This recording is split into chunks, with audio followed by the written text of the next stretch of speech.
Hello friends, नमस्कार। आपका स्वागत है बी के ऑनलाइन स्टडी में।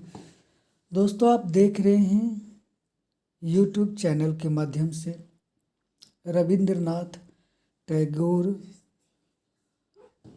का जीवन परिचय, जीवन दर्शन इत्यादि सीरीज में ये अंतिम है।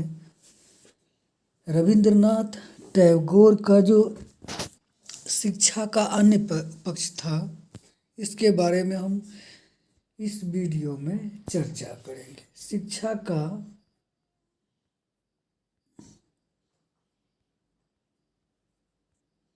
अन्य पक्ष।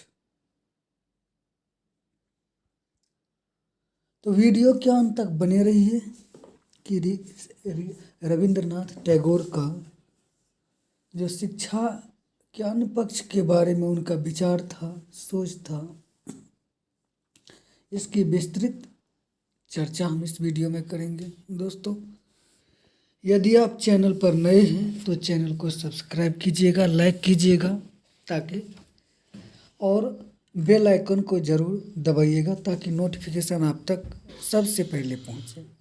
तो आइए शुरू करते हैं शिक्षा के अन्य पक्ष। गुरुदेव ने शिक्षा के अन्य पक्षों पर भी विचार व्यक्त किए, जहां पर जन शिक्षा, स्त्री शिक्षा, व्यावसायिक शिक्षा, धर्म शिक्षा, राष्ट्रीय एवं अंतर्राष्ट्रीय शिक्षा की चर्चा गुरुदेव ने की है। अब जानते हैं कि जन शिक्षा कैसा होना चाहिए। गुरुदेव रविंद्रनाथ टैगोर के अनुसार गुरुदेव ने तात्कालिक भारत की दीनहीन दशा देखी थी। साथ ही उन्होंने पाश्चात्य देशों का वैभवशाली जीवन देखा था।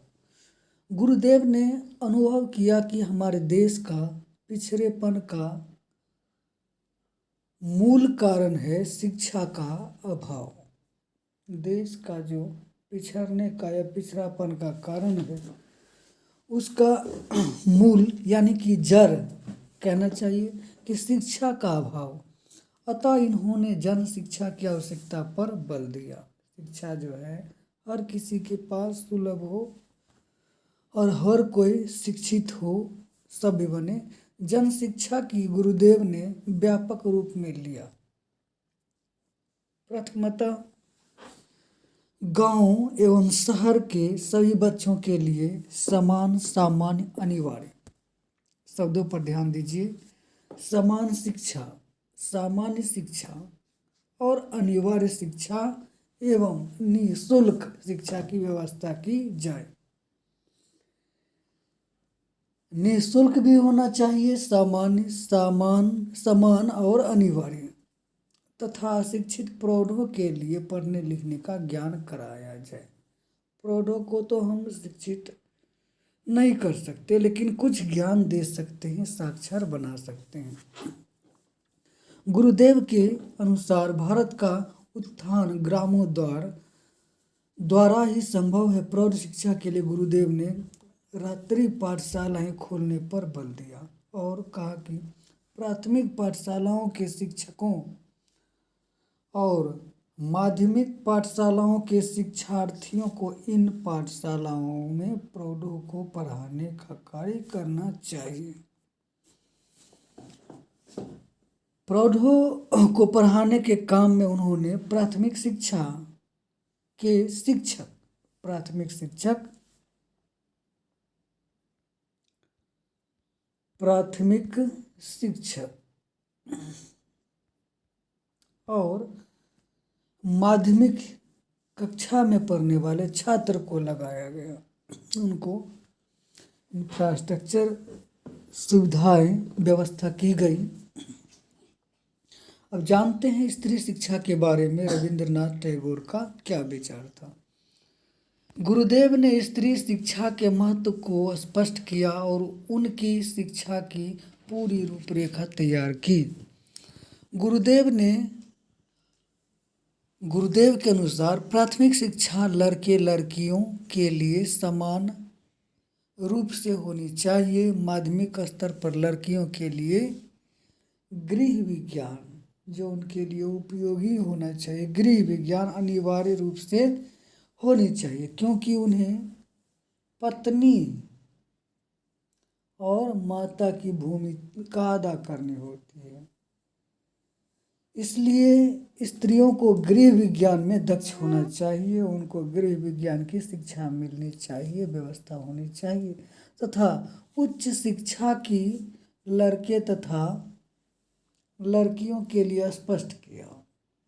जब तक देश के सभी स्त्री पुरुष शिक्षित नहीं होते तब तक देश का उत्थान नहीं किया जा सकता। अब व्यावसायिक शिक्षा के बारे में रविंद्रनाथ टैगोर का क्या कहना था, ये जानते हैं। व्यावसायिक शिक्षा, गुरुदेव ने स्पष्ट किया कि देश के आर्थिक विकास के लिए व्यावसायिक शिक्षा अति आवश्यक है, क्योंकि हमारा देश कृषि प्रधान है और कुटीर उद्योग प्रधान देश है। इसलिए यहाँ कृषि एवं कुटीर उद्योग शिक्षा की विशेष व्यवस्था होनी चाहिए। व्यावसायिक शिक्षा के लिए जो कृषि की प्रमुखता है, तो कृषि की शिक्षा की व्यवस्था होनी चाहिए और कुटीर उद्योग के लिए भी शिक्षा की व्यवस्था होनी चाहिए। आधुनिक विज्ञान और तकनीक से नीचे वंचित रहना चाहते थे। आधुनिक विज्ञान और तकनीक, दो बातें, विज्ञान और तकनीक, टेक्निकल और साइंस से भी वे वंचित नहीं रहना चाहते थे, यानी कि उनको इस बात पर भी जोर देते थे कि बच्चे को विज्ञान, साइंस और टेक्नोलॉजी के बारे में भी जानकारी होना चाहिए। भारी उद्योग के लिए भी शिक्षा व्यवस्था आवश्यक समझते थे। आइए अब जानते हैं धर्म शिक्षा के बारे में गुरुदेव का क्या कहना था। धर्म के संबंध में कहा है कि धर्म असीम के प्रति एक तीव्र इच्छा है और उसकी आनंदमयी अनुभूति है। ये अंधविश्वासों, पूजा पाठ को, आडंबर युक्त विधियों और कर्मकांड के विरोधी थे। ये आडंबर और कर्मकांड के विरोधी थे। उन्होंने स्पष्ट रूप से कहा कि सच्ची धार्मिकता जब तप में नहीं, मनुष्य को मनुष्य बनाने में सच्ची जो है धार्मिकता कि यदि आप शिक्षित है तो बच्चों को शिक्षा दे देंगे तो वह एक सफल नागरिक बनेगा। तो मनुष्य को मनुष्य बनाने की इच्छा में वह धर्म पर विश्वास करते थे। मानव मात्र की सेवा में है, और यह कहाँ प्राप्त होगी? मानव मात्र की सेवा में। विश्व कल्याण की भावना विश्व भर में एकात्म भाव की अनुभूति करते हैं। गुरुदेव स्पष्ट किया कि इस धर्म की शिक्षा उपदेश का व्याख्यान अथवा पुस्तकालयों के माध्यम से नहीं दी जा सकती है। इसकी शिक्षा तो इसे जीवन का अंग बनाकर ही दी जा सकती है। इसके लिए उन्होंने विद्यालयों को प्रारंभ प्रातःकालीन प्रार्थना से करने, सभी धर्मों के पैगंबरों के जन्मदिन मनाने और उनके आदेशों को बच्चों को परिचित कराने, प्रकृति, कला और संगीत के सौंदर्य में ईश्वरीय तत्व की अनुभूति करने, दीनहीनों की सेवा करने, गिरे हुए को ऊंचा उठाने और समाज, राष्ट्र और विश्व हित के कार्य करने पर बल दिया। गुरुदेव का विश्वास था कि मानव मात्र की सेवा द्वारा ही एकात्म भाव की अनुभूति की जा सकती है और इसी को वे सच्चा धर्म मानते थे। दोस्तों, इस वीडियो में हमने रविंद्रनाथ टैगोर के जो है शिक्षा के अन्य पक्ष या अन्य माध्यम के बारे में बताया कि शिक्षा का निष्पक्ष क्या है। धार्मिक शिक्षा, स्त्री शिक्षा, व्यावसायिक शिक्षा आदि शिक्षा के बारे में हमने चर्चा की।